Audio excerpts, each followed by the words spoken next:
केजरीवाल जब दिल्ली के सीएम थे तो बड़ी बड़ी बातें किया करते थे कि ई बसेस से दिल्ली का पॉल्यूशन कम किया जा सकता है, हम ई बसेस लेकर के आ रहे हैं। फिर वो बसेस के करप्शन में घिरने लगे, लेकिन कर कुछ नहीं पाए। जब आप केजरीवाल के कथनों का, सीएजी की रिपोर्ट का और वर्तमान सरकार के द्वारा उठाए गए कदमों का अध्ययन करेंगे तब पिक्चर क्लियर होगी।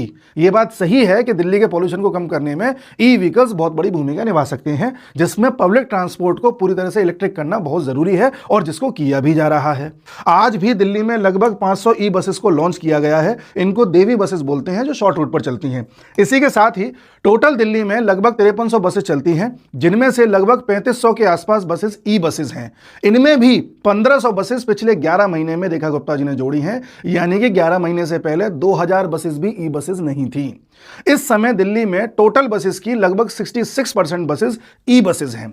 अगर हम दुनिया की बात करें तो चाइना में एक शहर है शेंज़ेन, वहां पर 100% पब्लिक ट्रांसपोर्ट इलेक्ट्रिक हो चुका है।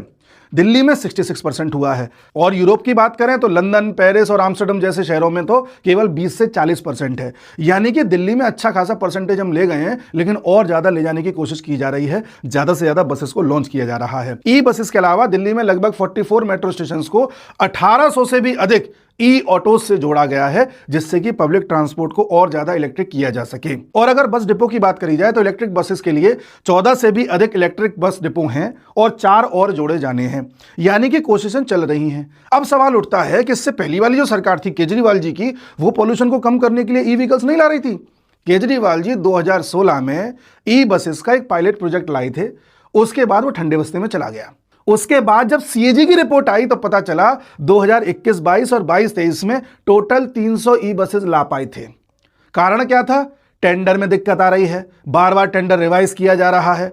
टाइम से अगर बसेस इनको नहीं मिल पा रही हैं तो उस पर किसी तरह का ये पेनल्टी भी नहीं लगा पा रहे थे। यानी कि पता नहीं कहां दबे हुए थे एजेंसीज में, कंपनीज में, टेंडर्स में, कि ये फंक्शन नहीं कर पा रहे थे। फिलहाल सीईएसएल से बसेस ली जा रही हैं, यानी कि कन्वर्जेंस एनर्जी सर्विसेज लिमिटेड से, जो टाइमली बसेस प्रोवाइड कर रहे हैं। इंप्लीमेंट हो रहा है और धीरे धीरे इलेक्ट्रिफिकेशन हो रहा है पब्लिक ट्रांसपोर्ट में।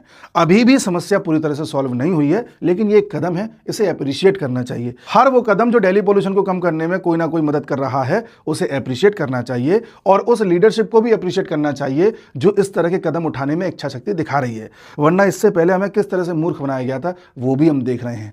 चर्चा इसलिए कर रहे हैं कि देश में कहीं दूसरा अरविंद केजरीवाल ना हो जाए।